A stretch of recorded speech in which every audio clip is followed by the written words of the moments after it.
नमस्कार। आप सुन रहे हैं कहानी गोल्ड। आइए सुनते हैं डॉक्टर सूर्यबाला जी की लिखी कहानी बाऊजी और बंदर। बाऊजी फिर आ रहे हैं। उन्हें फिर से बच्चों की बहुत याद आ रही है।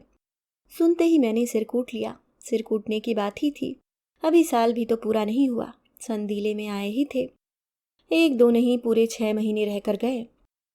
वह भी क्या कभी अपने से जाते भला। मैंने ही अक्ल और तिकड़म भिड़ाई कि गांव जाकर अपनी जगह जमीन देखिए।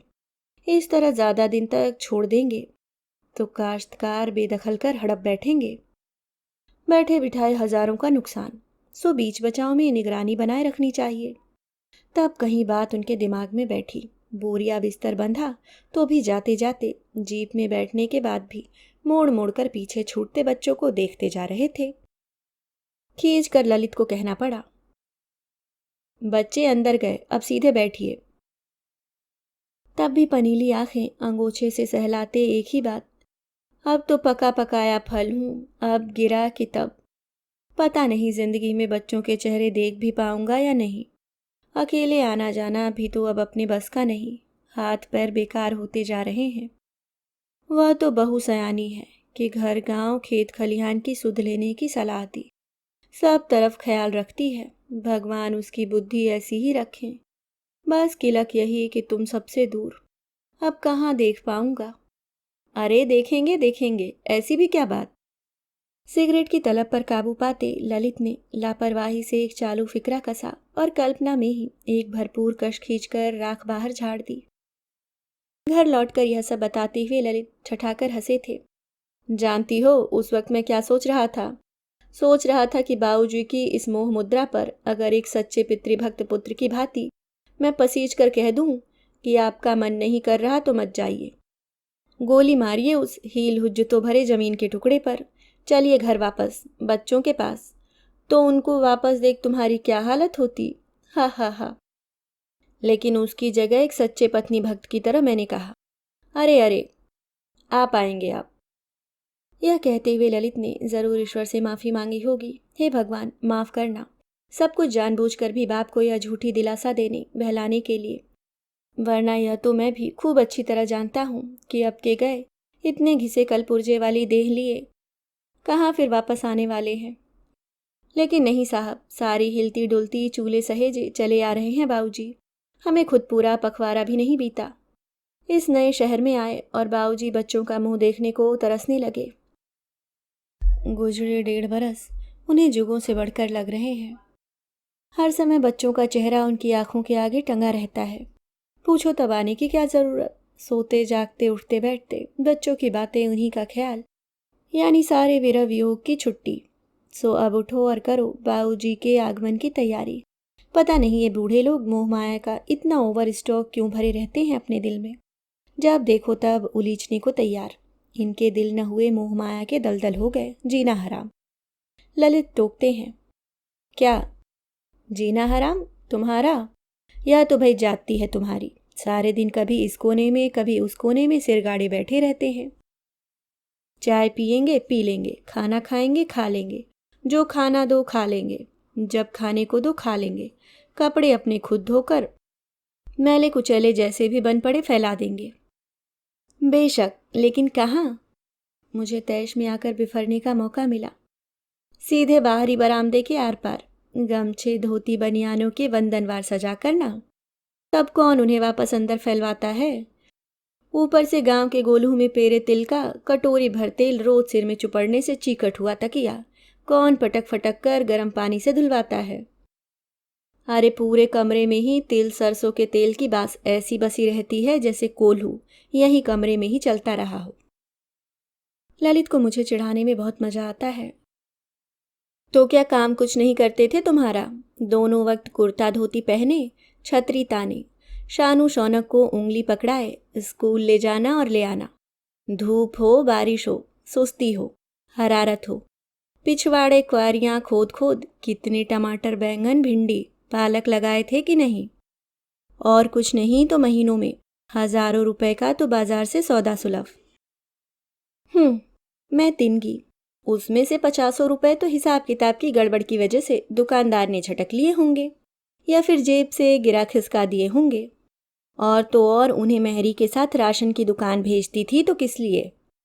कि दुकान से ही मुट्ठी दो मुट्ठी झटक लेने की जो चालाकी बरतती है मेहरी, उस पर बाबूजी जरूर निगरानी रखेंगे। लेकिन क्या हुआ, मेहरी तो उल्टे और बेशर्मी से जैसे मुझे बिराती सी हंसती हंसती आई। पता चला अब तो राशन लेने के बाद वह खुद ही बाबूजी से पूछ लेती है, बाबूजी 2 मुट्ठी शक्कर अपने खूंटे में बांध लूं बच्चन के वास्ते? और जवाब में बाबूजी कहेंगे, अरे 2 क्या 4 मुट्ठी डाल ले, इसमें पूछने की क्या बात। लेकिन ललित छेड़ने से कहाँ बाज आने वाले, मोर्चे पर डटे हैं। बड़ी एहसान फरोश औरत है भाई, लेकिन कसूर तुम्हारा नहीं, बीवी बहस पर ही जीती और जीतती आई है सदियों से।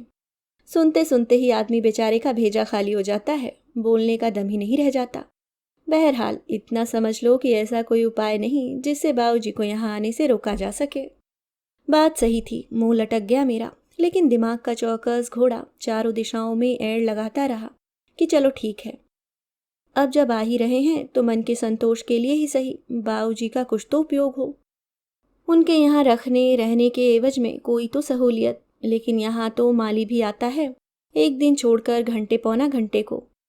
उसके काम में दखल ना दें तो ही अच्छा। बच्चे भी अब ललित के प्रमोशन के बाद से हिंदी स्कूल से नाम कटवाकर क्वीन मेरी कॉन्वेंट जाते हैं रिक्शे पर। उन्हें पहुंचाने लाने के लिए भी किसी बाबूजी की ज़रूरत नहीं।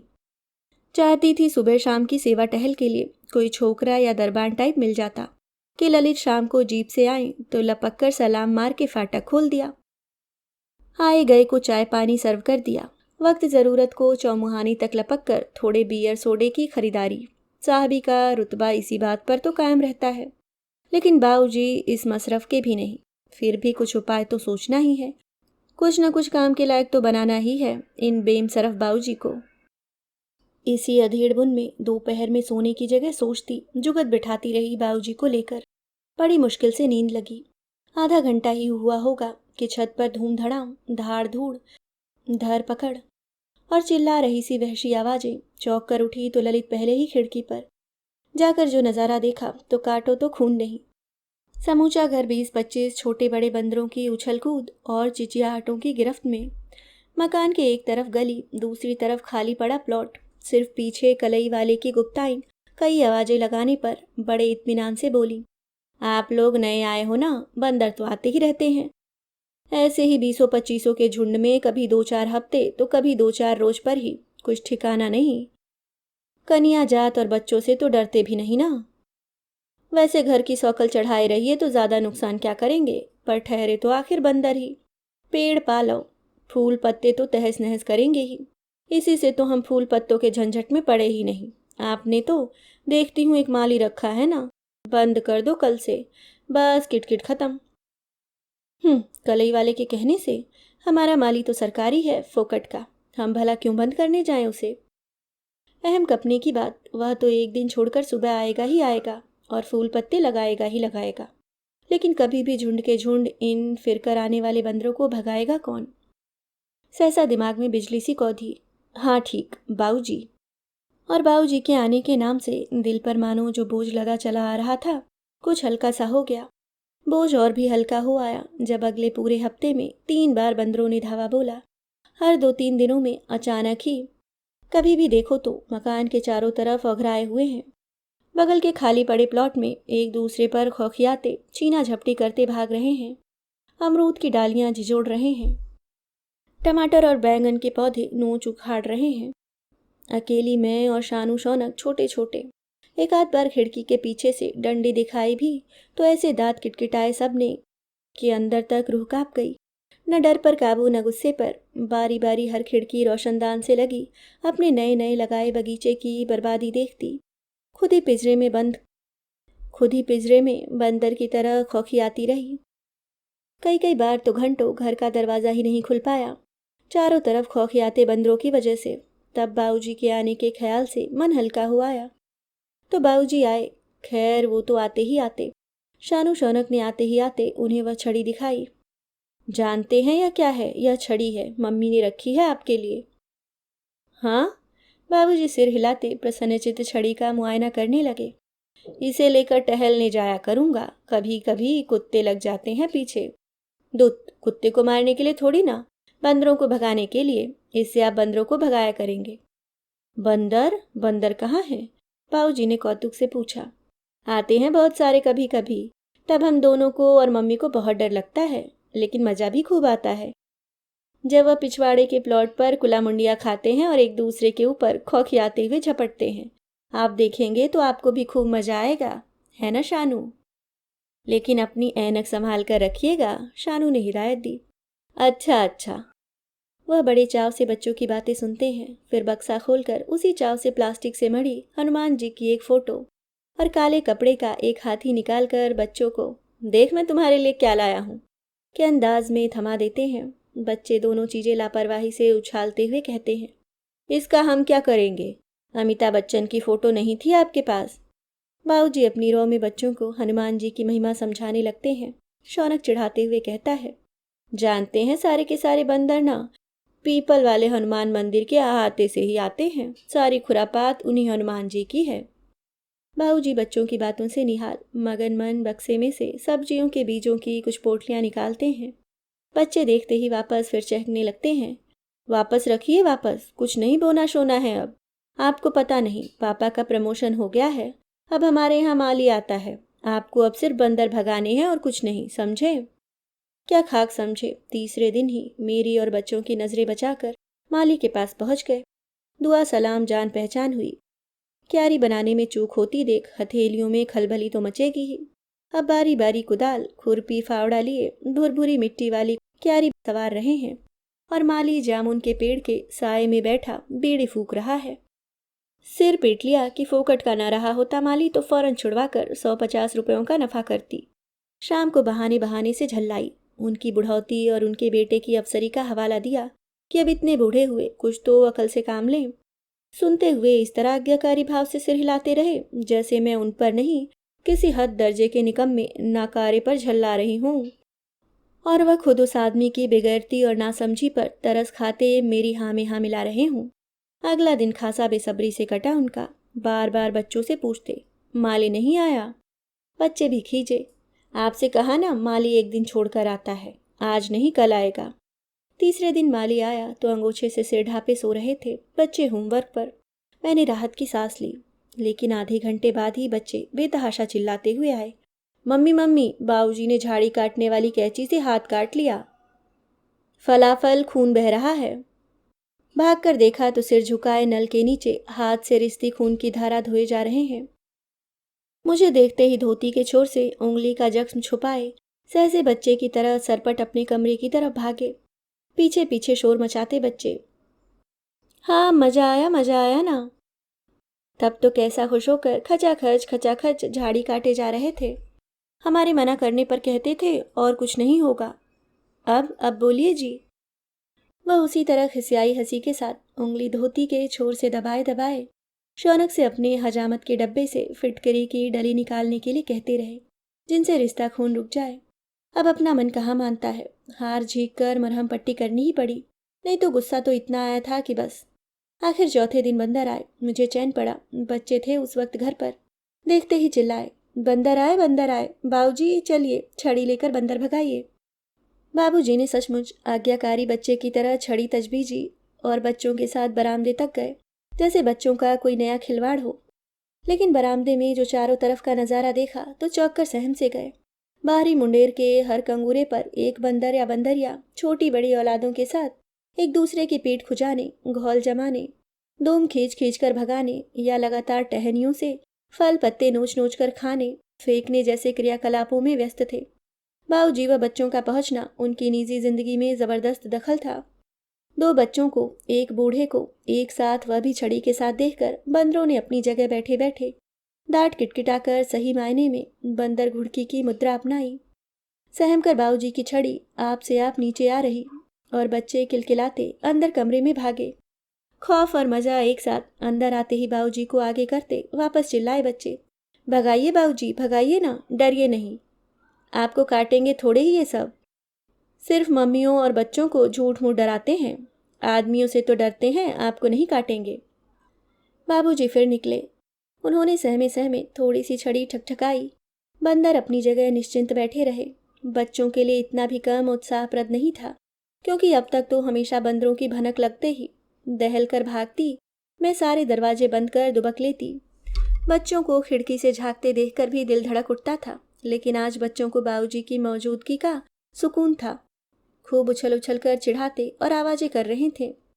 थोड़ी देर में बंदर जैसे तंग आकर दूसरी मुंडेरों की तरफ चले गए और शानू शौनक गला फाड़ फाड़ कर चिल्लाने लगे, भाग गए बंदर, भाग गए, भाग गए बंदर, भाग गए सारे के सारे।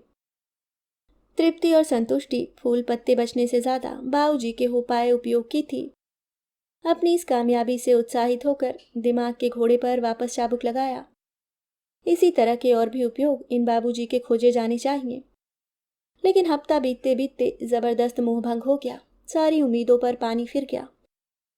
हुआ यह कि 5वें दिन ही बंदर फिर आए। एक दो नहीं, पूरे का पूरा कुनबा, कबीले का कबीला, बाहरी बरामदे से अगवाड़े पिछवाड़े, जीने और छत की टंकी तक, एंटीने पर जिम्नास्टिक और कपड़े फैलाने की रस्सी पर उछल कूद मार झपट्टे में रौंद गई। आंखों में खून उतर आया। अरे बाबूजी, अभी तक भगाए नहीं बंदर आपने? आप भी बच्चों की तरह खिड़की से ताका झाकी करते मजे ले रहे हैं। अरे भगाइए भगाइए भी जल्दी। जब सारी क्यारियां उजड़ ही जाएंगी तब भगाने का फायदा। लेकिन बाबूजी कई बार मेरे उकसाने पर छड़ी लेकर धीरे धीरे बाहर निकले भी तो ऐन सामने बैठे किसी बंदर के दांत किटकिटाते ही हड़बड़ाकर वापस अंदर भागे। भागने में धोती का सिरा भी मुंडेर में निकली कील में फंसाकर फड़वाते आए। उसके बाद तो लाख उकसाया, अंदर से ही हिट हिट करते रहे। और ऊपर से मजा यह कि खदेड़ दिया है, खुद ही चले जाएंगे, कुछ नुकसान नहीं कर रहे। मैं देख रहा हूँ, जैसे ही कुछ नुकसान पर उतारू होंगे हकाल दूंगा। जैसे जुमले कह कहकर मुझे चकमा देने की कोशिश करते रहे। उससे अगले हफ्ते तो बात एकदम साफ हो गई। मैं 2-3 घंटों के लिए खरीदारी करने गई थी। लौट कर आई तो बाहरी सीढ़ी पर तो 2-3 गमले लुढ़के पड़े थे और अंदर कदम रखते ही फूल पत्तों और टूटी टहनियों से सारा बगीचा तहस नहस। मेरी आंखों में जैसे खून उतर आया।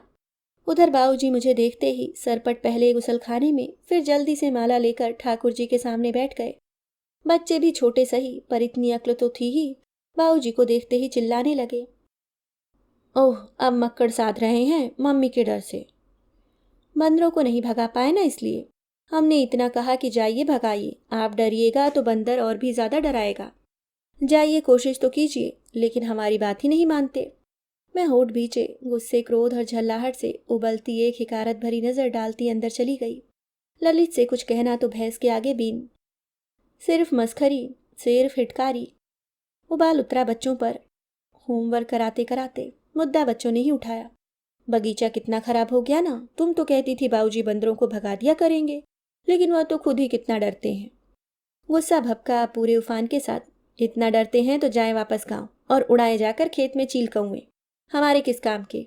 वही कहावत तो बच्चों का ख्याल कर मुंह के मुंह जब्त कर गई, पर मम्मी की उबाल खाई मुखमुद्रा और कुछ गांव वापस जाने जैसी भनक बाबूजी तक पहुंचाई उन्होंने जरूर। वैसे भी मेरा बाबूजी से डायरेक्ट कम्युनिकेशन सिर्फ चाय पानी नाश्ते खाने के पूछने तक ही होता था, बाकी सब ललित और बच्चों के माध्यम से। जैसे अंगूछा वहां न फैलाए कीजिए, तेल इतना न डाला कीजिए, बाहर से आने पर पायदान पर चप्पलें खूब रगड़ लिया कीजिए।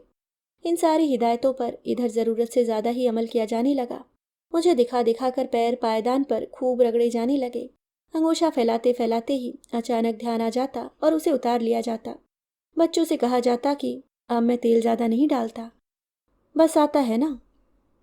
और इससे भी बढ़कर शानू शौनक को अगर बगल की दुकान पर रबर पेंसिल भी लानी होती तो फौरन छतरी उठाकर धीरे से कहते, लाओ मैं लाए देता हूँ, मम्मी से पूछो और कुछ भी लाना है, सौदा सुलभ तो मैं लाए देता हूँ। इतना ही नहीं, माली के आने से पहले ही वह जी जान से तहस नहस पौधे क्यारियां सुधारने भी लगे थे। लेकिन बंदर फिर आए 4-6 दिनों पर। फिर उजाड़ी क्यारियां उन्होंने और फूल पत्ते नोच डाले। मैं कमरे की खिड़की से झांकती, होठ काटती, कमरे में चहलकदमी करती रहती। बाबूजी की विचित्र हालत, सही मायने में बगले झांकने वाली। यूं मुझे दिखाने के लिए ही बाहर निकलने को दरवाजा जरा सा खोल झांकते झुकने की कोशिश भी करते, लेकिन बंदरों के जरा सा दांत निकालते ही खौफ खाए से दरवाजा बंद कर लेते। फिर मेरे सामने पड़ने से कतराते, बहाने से किसी कोने में दुबके रहते। मेरी खीज और झल्लाहट अब बौखलाहट में तब्दील होने लगती। अजब दांत पीसती बेबसी का आलम था।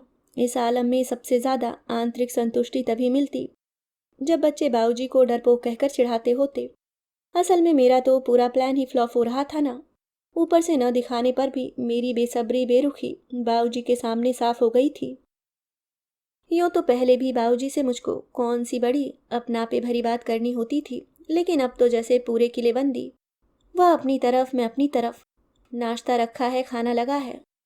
नाश्ता खाना उन्हें दिया नहीं जाता, उनके सामने डाल दिया जाता है।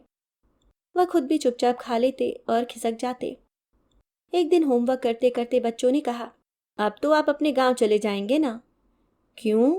क्योंकि आप तो बंदरों को भगा ही नहीं पाते, उनसे डरते हैं। बाबूजी थोड़ी देर हक्के बक्के से बैठे रहे। उनकी समझ में ही ना आया कि अपने बचाव या सफाई में क्या कहें। कुछ लम्हों बाद जैसे बच्चों को कुछ नई बात बताने के से अंदाज में बोले, बंदर हनुमान जी के अवतार होते हैं। इस पर बच्चे खिलखिलाकर हंसने लगे। बाबूजी बॉर्डम की तरह उनका मुख देखते रहे। उन्होंने इसकी उम्मीद न की थी। सोचा था बच्चे पक्ष में विपक्ष में कुछ तो बोलेंगे और इस तरह बात चल निकलेगी, लेकिन बच्चों ने खिलखिलाकर पारी समाप्ति की घोषणा कर दी। बाबूजी जो बॉर्डम से बैठे रहे, फिर उदास से उठे, छड़ी उठाई, चप्पलें डाली, बाहर इधर उधर यूं ही डोलने निकल गए, फिर लौटकर वापस। एक जगह स्थिर से बैठते भी तो नहीं, जब देखो यहाँ से वहाँ चलाएमान। बच्चों के पीछे पीछे साए से डोलते। अब तो बच्चे भी जैसे जान छुड़ाने की फिराक में। पहले छोटे थे तो उनकी उल्टी सीधी बातों पर हंस हंसा लिया करते, लेकिन अब फटर फटर इंग्लिश आ गई है। तंग आकर कहते हैं, आपका जो खत्म हुआ या नहीं, और हंसने लगते हैं। अब बच्चे छोटे तो नहीं, पढ़ाई लिखाई खेलकूद और तमाम दूसरे काम, पर होमवर्क के लिए मैं पूरी पाबंद। उस एक समय बच्चे भी जरा स्थिर घर में। बस बच्चों को होमवर्क करते देखते ही बाबूजी चुपचाप एक किनारे आ बैठते, भापते भी रहते कि मैं आसपास तो नहीं। फिर बच्चों से कुछ न कुछ बातें करने की कोशिश करते, जैसे, ये जो तुम्हारे पापा हैं ना, ये मेरे वैसे ही बेटे हैं जैसे तुम दोनों इनके। तुम्हारे पापा भी छोटे थे तो मैं उन्हें वैसे ही डांटता था जैसे वह तुम दोनों को डांटते हैं। फिर सोचते हुए धीमे से जोड़ते, बहुत डरता था वह मुझसे। या फिर कभी जैसे वह तुम लोगों के लिए चॉकलेट बिस्कुट लाते हैं, वैसे ही मैं भी लाया करता था उसके लिए। मैं तो बाजार की सबसे महंगी हैट और गेटिस वाली निकल लाया था उसके लिए। फिर एक दिन उन्होंने बहुत जोड़ तोड़ बिठाकर बच्चों के सामने वह वाक्य बोल डाला, अगर मैं गांव चला गया तो फिर तुम लोगों को कहाँ देख पाऊंगा। और अधीर चेहरे से बच्चों के जवाब का इंतजार करने लगते, लेकिन बच्चों को इसमें कोई गौरतलब बात समझ में आई ही नहीं। उन्होंने सुना, हामी में सिर हिलाया और वापस झुककर होमवर्क करने लगे। बाबूजी बैठे रहे, अचानक उठे, बड़े बिजी होने के अंदाज में चप्पलें डाली, छतरी उठाई और निकल गए। इधर भी किसे होश हवाश, तमाम ज़रूरी काम।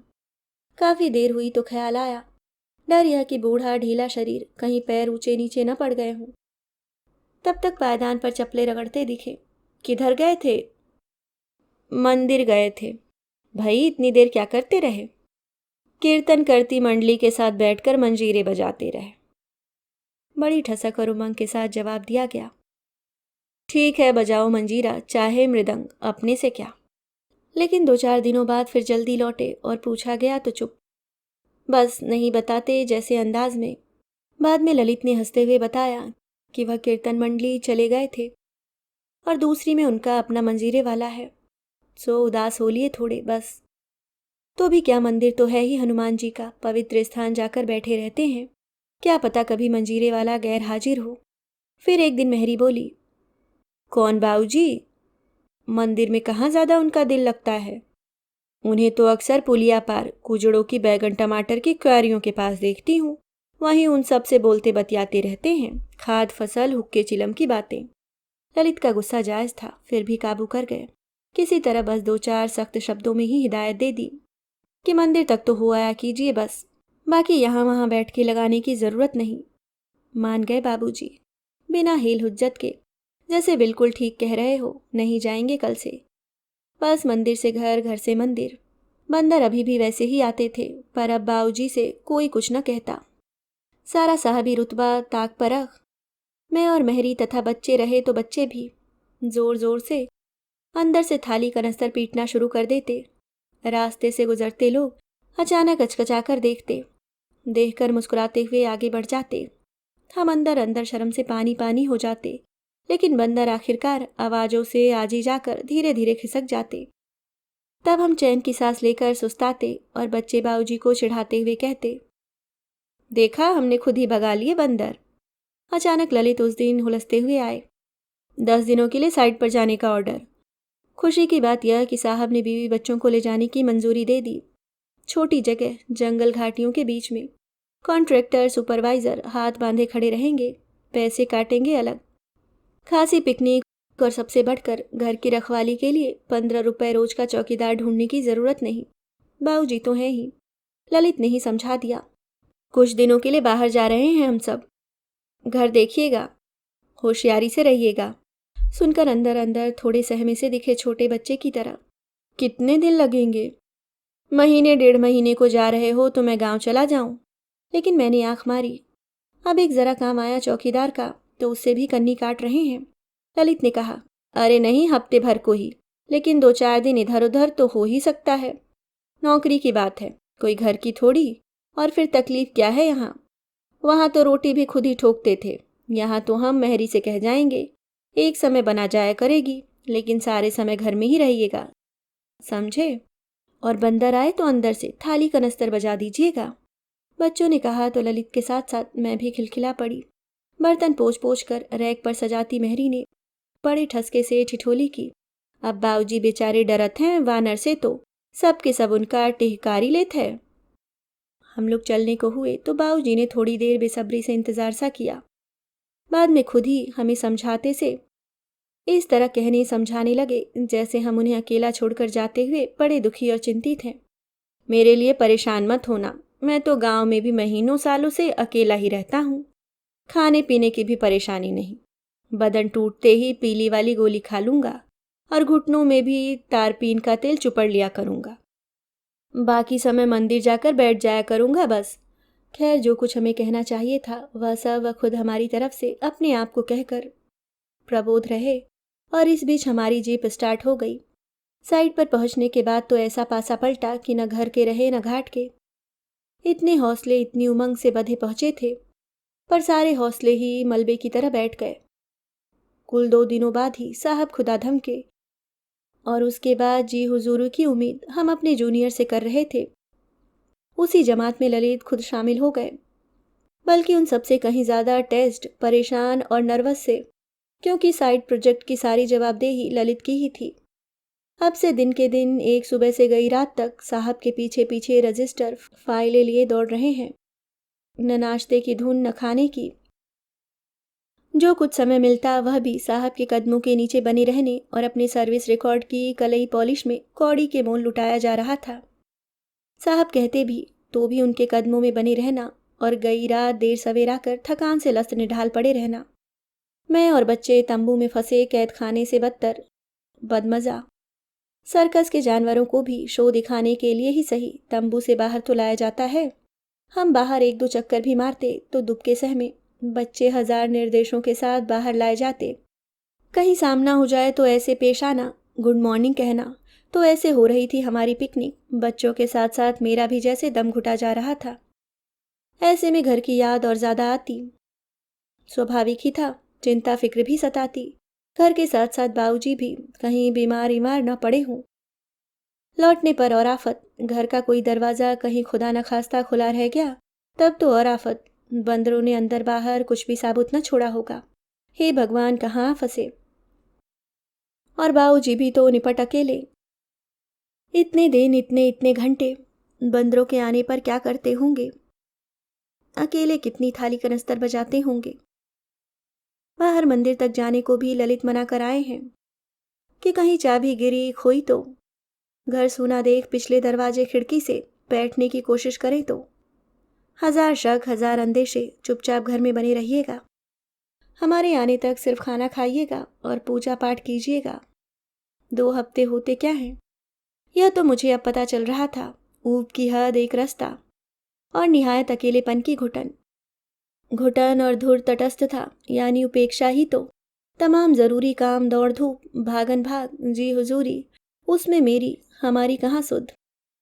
कहने को तो 2 के 4 हफ्ते होने को आए। उफ, कब कब खत्म होगा यह निर्वासन या घुटन या उपेक्षित एक रास्ता, कब मुक्ति मिलेगी। सो मुक्ति मिली, साइड का काम पूरा क्या हुआ, जान को जहान मिला।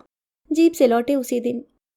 रास्ते में बाबूजी के विषय में सोचते हुए कि कैसे गुजारे होंगे उन्होंने इतने सारे दिन।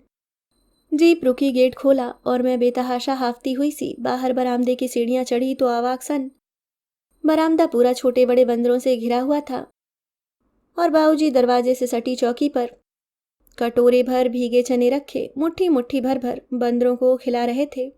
बंदरों के बच्चे मगन मन अपनी खुशी का इजहार करते बाबूजी के सामने कुला मुंडियों पर कला मुंडिया खा रहे थे और बाबूजी एकदम अभिभूत नेत्रों से उन्हें देखे जा रहे थे। चौखट से टिकी मेहरी भी बड़े चाव बड़े अपनेपन से देख रही थी और बाबूजी उसे सगर्व समझा रहे थे। बंदर हनुमान जी के अवतार होते हैं। अभी आप सुन रहे थे डॉक्टर सूर्यबाला जी की लिखी कहानी बाबूजी और बंदर।